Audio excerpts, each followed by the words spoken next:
In today's show, Simon Gault shares another great kitchen hack, how to stop your salad from getting soggy.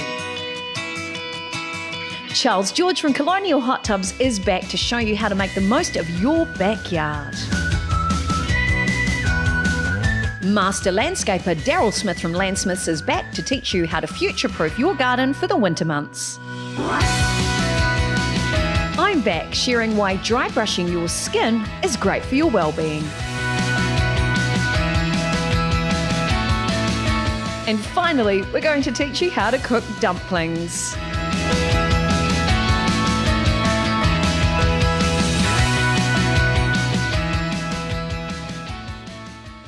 Simon Gault here to show you in under 2 minutes how to make a guava dressing. First of all, 1 tablespoon of Dijon mustard, teaspoon of salt, teaspoon of honey, 2 tablespoons of cold water. We're going to blend that for about 20 seconds.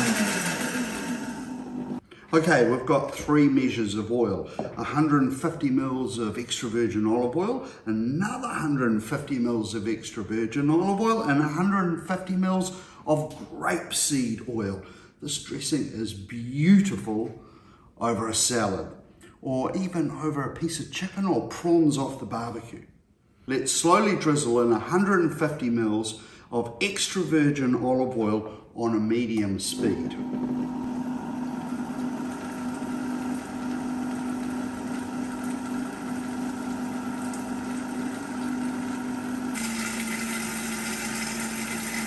Now the first 150 mils are in, let's pour in the other 150 mils and mix it with 150 mils of water.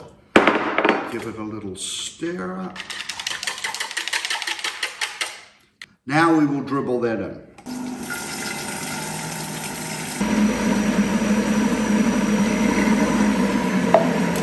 What is clever about this dressing is it's creamy, and if it settles out in the bottle, you can just give it a shake up and it comes back. Now our 150 mils of grapeseed oil, and now I will take the Pucara balsamic, and you could use fig or pomegranate, whatever takes your fancy, and I'm going to measure out 150 mils of the guava balsamic and mix that with the grapeseed oil. Give that a little mix up with a whisk, and now we'll dribble that in, but a little quicker this time.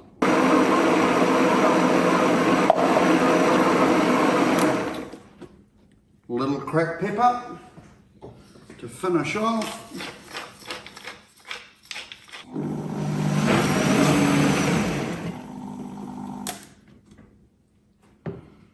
And here we have it, this beautiful creamy dressing. Look how creamy it looks.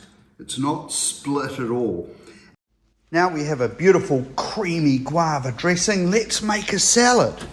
The key is preparation. So the first thing I'm going to do is get some lettuce in here, and I'm going to shake our dressing up. This is the genius thing about this guava dressing. When it sits in your fridge, it will separate out. But when you take it out, you just shake it up and it comes back to a creamy dressing. Now I'm going to build this salad with you guys. I've got some cos lettuce leaves. These are the outer leaves. I'm tossing them in the dressing, placing them on a platter. Now I've got the inner leaves there, and I've literally cut those into 4 so they're chunky. Give real texture to the salad, and I'm taking my time to position them nicely so it's going to look pretty at the end. At the end of the video here, I'm going to show you how to do a salad in a deep bowl. I want a few more of the outer leaves, so I'm just pulling some off. I'm going to toss those in the dressing too. Toss them around. Here we go. See those pinoli nuts? They're New Zealand pine nuts. There at the bottom left of the screen. I've just put those into a pan, and I've toasted them off until they're golden brown, which brings out the flavour. This is broccoli now. What I've done is I've blanched those in some salty boiling water, refresh them in some ice cold water, drain them on a paper towel, put them into a bowl, put the dressing over, toss them around, and there I've just positioned them neatly there with the florets sticking up. Oh, I've got some cherry tomatoes going on here. No, I haven't. They're not cherry tomatoes. Those are wild onions that are in balsamic, cipollini onions. The eggs have a little smearing of mayonnaise over the top. Then I've dipped them into cashew dukkha. The tomatoes, I'm putting a little bit of the guava balsamic on there, a little cracked pepper, and a little bit of Murray River salt going on. I'll toss those around a little bit, and then I'll start positioning those into the salad. I've got some big wedges there that I've cut up from larger tomatoes. Now I'm just putting the cherry tomatoes in there. By the way, those wild onions are absolutely delicious. Now these are bell peppers that have been cut in half, got rid of the seeds, in the oven at 185 degrees until they're soft, out into a bowl, cover them with Glad wrap so they steam. The skins come off easily. I've marinated them a little bit of garlic and olive oil, and now I'm putting the cannoli nuts on. And I think that looks a pretty delicious salad. Let's build a deep bowl salad. I'll leave you with a little bit of music to watch how I do it.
Soaking in any hot water can change people's lives, you know, from a better sleep to recovery from sport to just general relaxation. You know, the day-to-day lives that we live are so busy and frantic that, you know, sitting in a hot tub is often the only time people get to just stop and relax. Hi, I'm Charles from Colonial Hot Tubs. We build and install cedar wooden hot tubs. We're the only ones still building hot tubs the traditional coopering way. They're way more stable and very watertight. We have two solutions. We build beautiful bespoke hot tubs. Whatever you want it to look like, we'll build it like that. And we also do a plug and play version which we could just build in the factory and drop into place. Really simple. So our big thing is we listen to the customers, we listen to what they want, how they want to do things, and we design the pool around what they tell us. So there's different ways to heat your pool and sanitise your pool, and it's all about getting the right solution for the customer. My brother bought the company in the late 80s, then unfortunately passed away in 2011, and I came back with my family from overseas to run the company, and it's been a lot of hard work, and we've grown it to what it is today. We're a boutique company. We design and build to order. We don't have a production line of tubs coming off, and I personally work with every tub that goes out the door. A lot of our customers are time poor. They don't want to have to deal with different contractors. We can do everything from the electrician to the landscaper, the one-stop shop. For us, it's not about what's just going to do the job, it's what's going to do the job really well. I don't want to put a screw or a bracket on something that's only going to last a couple of years, it's going to last a lifetime. So all the information's on the website. You can send us an email or give us a call. We'd love to hear from you.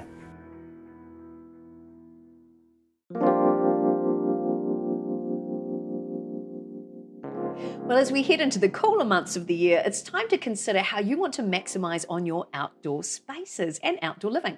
So here to shed a little bit of light on what you can do with your backyard, here's Darrell Smith, Master Landscaper from Landsmiths. Kia ora, Darrell. Welcome to the studio. Monique, thank you. Good to have you here. Lovely. So you are a master landscaper with Landsmiths as well, and you've been doing this for quite a long time. So tell me, how did you get into the industry? I started out in construction some years ago around Auckland, doing Auckland construction, building houses, etc. I've worked in Europe. I've come back with a whole lot of skills, and I set myself up in business. Amazing story as an entrepreneur, and now you've got a pretty big team growing. And my understanding is your son is also involved in the business as well. Yes, he is. So it's great, and yes, we're doing well. That's so good to hear. Now, you've got a bit of a background in obviously landscaping and also in television. So you were the master landscaper also for Maggie's Home and Garden Show. Tell me about that experience. We did a number of years with Maggie Berry, with the Maggie Berry show. We did House and Garden. There were a number of others. So, yeah, it's been fun. Learned a lot, met a lot of amazing people, like yourself. And I was going to say, what was it like constantly having to do these makeovers and regenerating or repurposing land in a backyard? Well, the biggest thing that you learn is what Kiwis want, right? Because that's really what this whole thing is about. What Kiwis want, how Kiwis want to live. And being the makeover team, we had to be quick, we had to be efficient, we had to know what we're doing, we had to be multifunctional, multi-skilled. And really that's what we do. That's what I pride myself on with my company, right across the board. And now, of course, I personally are taking over all the design work and making sure, and project managing, and making sure the whole thing fits together well. Oh, so it's kind of a seamless integration of the project. We're a small company, and you start with me and you finish with me. Oh, that's gorgeous, gorgeous. So you mentioned there too that you spent a bit of time overseas. So of course, you know, particularly in the Mediterranean as an example, it's a bit warmer than we have here. So bringing the best of that sort of al fresco living into New Zealand, what key elements did you take from Europe that you sort of bring into our New Zealand homes? Al fresco living. Yes. Now you've got my interest, right? I mean, we as Kiwis, we love being outside. We love being in our, used to be a quarter acre. It's not quite so big now. It's not quite so generous, but we still love it just as much, right? We love having our swimming pool in our backyard. We love having our level threshold step out of the door onto our deck, onto our paved patio with a few toys.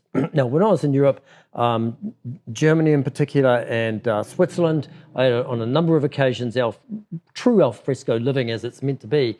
And in those places where it's a little bit more rustic, there's the grapevine and arbor above, there's perhaps a limestone hoggen pathway, terraced area, and grapevines, the whole thing, you know, and these people really do take it seriously. It's an extended family. There's a big pig on the smoky barbecue, you know, big long table filled with all this really cool kai. And that's what we're after these days. Now, we're not quite as generous as far as the extent of our backyards go, perhaps, but we still embrace that whole family, mostly these days, friends round the table, friends round the barbie, friends round the swimming pool scene. I love it. I know most Kiwis love it as well. And I was going to say, you just mentioned before too that you've got with all the years of experience from construction through to the landscaping business you have now, you've got this idea of what Kiwis really love. So what do Kiwis love in their backyard, and what are they looking for most of all? Well, mostly we're looking for, because our sites are typically smaller, right? We've got a few more toys. We want covered spaces so we can extend our outdoor living, or extend our indoor living outdoors, I guess I should say. We can use louver systems, we can use pergolas, we can use sails, we can use an umbrella or whatever. Typically we're a bit elevated, so we've got fencing, we've got the swimming pool in the backyard where we can watch over the children. We've got specialty privacy planting, whether it's topiary or espaliered fruit trees in nice pots. We can really build and pump this whole thing up. We've got heating, we've got lighting. Personally, I've got a television, I've got outside, I've got a spa pool. So that's what we want in our lot. So would you say it's gone, I mean, where I grew up, it was just about making sure we had a nice garden. It's gone from that into being, how can we extend, like you said, our indoor lifestyle into that outdoor space? Is that what you're seeing typically? Absolutely. It used to be the mowing quarter acre. You and your dad would get out there with a real stubborn lawnmower every other week, right? Yes. But we don't have that these days. So what we've got a smaller lot. We've got a heck of a lot more going on. We've got a lot more opportunity. It's a lot more sophisticated. But it's also a lot more pleasurable because it can offer us 24/7 undercover, outer cover. I'm fortunate I've got a new louver roof about to go over my terrace. Now that's going to turn that from it's too hot in the afternoon sun, or it's too wet on a wet day, into a 24/7 usable space that will be beautiful, functional. It's covered, it's out of the sun. I can have my mates over, I can have family over. We've got a nice dining table, I've got an outdoor kitchen. We can do the whole 9 yards. Living the dream. So when you're talking to your clients then, what would be, if they want to embrace that al fresco style of living as well, what would you say are the most important key things they have in their own outdoor area to be able to do what you're about to do, which is to be out there 24/7 or all year round? Yeah, sure. So what would be the sort of the key 3 things you need? The 3 things that we typically have included in our gardens. Number 1, there's the swimming pool, because that's the Kiwi lifestyle. You've got the kids at home, you know where they are, the neighbours down the road, everybody's there. A covered space. An outdoor hardscape space such as a deck or a tiled patio, preferably with a level threshold straight off your living room, etc. You want your barbie, you want your outdoor cooking facilities, you want your smoker, lighting and heating. That's probably 5, right? But they're all key elements. And I wanted to jump into lighting and heating. So when you're talking lighting in particular, all I can think of is those big burners that you might see outside a bar, right? Which always seem to me like a little bit dangerous. What would you have for a home environment? Right, but there are now so many options. It used to cost so much to do outdoor lighting with good quality stainless steel fittings or brass fittings that will last the distance outside, right? I'm a great believer in do it once and do it right. Now we have LED lighting. We have lots of options. The louver system I'm about to put in has all its own lighting in it. So it's all mood lighting, it's all dimmable, right? LEDs these days are mostly dimmable. Wow. So we can just go light it right up where you can read your book and be meditative if you want to, or you can dim it down and be, have your mood lighting and look across the table. And one of the things you said too was planting for privacy. But what about planting for things like, we've had you on the show before talking about particular plants that will attract mosquitoes as an example. So how important are the plants you plant in your garden as well? Yeah, well, very much so. Number 1, typically it's privacy. Number 2, we're doing a lot of planting for its architectural flavour, right? So when you look at a plant, it's not just, it's got something beautiful about it. It might have a flower, it might have a scent. There's so many reasons to have the plants there. You've also got the pot, so you've got the colours, you've got the texture, you've got the foliage, you've got the scent, you've got the flower. Yeah? So all of those things are part of what we actually do these days in our home. It's about making it beautiful, but also thinking from the mosquito example, it's about being functional as well. Would that be fair? Oh, absolutely. Functionality is always there. But let's face it, we all push the limits a wee bit, and we're really looking for something beautiful. I mean, we're doing gardens these days for people that are using it for meditative purposes, for restorative, for healing. You want to go out and feel a sense of nature and have it right there next to you, but you don't want to be bugged with all the other things that could go wrong with it. So careful selection at all times. And the best way to do that is, of course, chat to a professional. Yeah. How did I know? Actually, having seen your work, you are remarkable in what you do. So congratulations that's on the very kind. incredible work you do. And to your team, who I've seen working firsthand, they're really hard workers. So really a hearty congratulations very to kind. you, Thank Darrell. you so much. Beautiful work. And if you'd like to find out more about the incredible work that Darrell could do on your backyard, head to his website, landsmiths.co.nz. Darrell, a pleasure as always. Thank you. Thank you, Monique.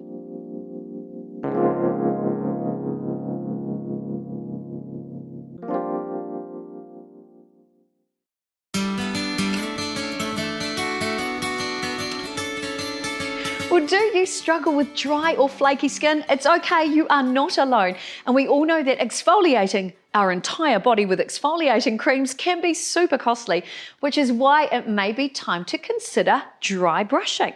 Now, dry brushing is exactly as it sounds. You're brushing the surface of the skin with a dry brush. And when it's done right, the results can literally be a game changer. However, it's really important to do it the right way to ensure you don't damage the delicate surface of your skin.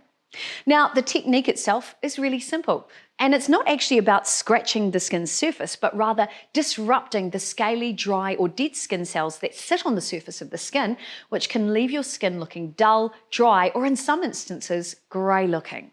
Now, if that's happened to you, you know exactly what I'm talking about, and it's just not pretty. Our skin naturally turns over new skin cells every 27 days, meaning we essentially shed skin cells every month.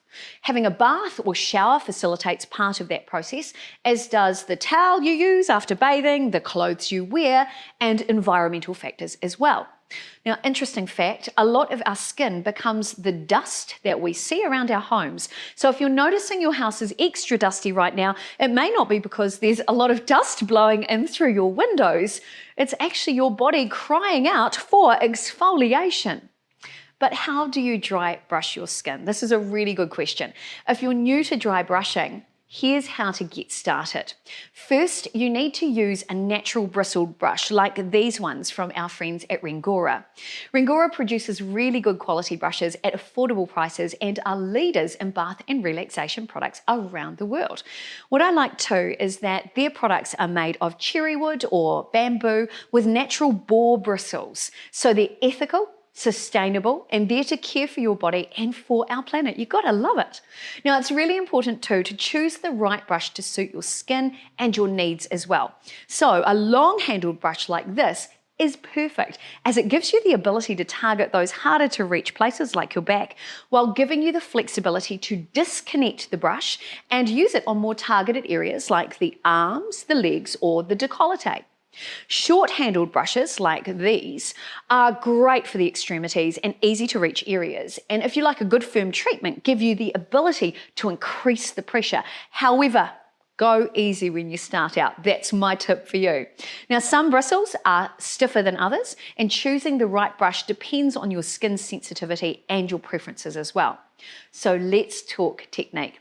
It really is simple, but it's important that you use the right strokes or movements in the right direction to support lymphatic drainage and your body's ability to get rid of toxins, as well as supporting your skin's health. So, for the lower part of your body, start from the feet or the ankles and work your way upward in long fluid strokes. For your midsection, you can move the brush in a circular motion on your torso and back, and only use light pressure on your abdomen, chest, and neck. It's important to remember too that you should only go over each area a couple of times to avoid irritation, and it's recommended that you dry brush once a day before you have a shower. So, does dry brushing work? Great question too. While dermatologists and skin experts are divided on the point, I've read loads of glowing online testimonials about the effects of dry brushing, and I've experienced the benefits myself, and I love the way my skin looks. However, if you have dry or sensitive skin or skin conditions like eczema or dermatitis, it may be worth talking to your beauty therapist or GP before trying it. Now, could dry brushing work for you? Another great question. There's loads of health and beauty benefits with dry brushing. So head to our website, guidetobetterliving.tv, and in the search bar, type dry brushing for the full breakdown. Millions of people are doing it around the world right now, so give it a try and see how dry brushing could work for you. Remember that the right brushes are key critical to getting great results. So order your brushes from our friends at Rengora and get started with loving yourself and your skin right now.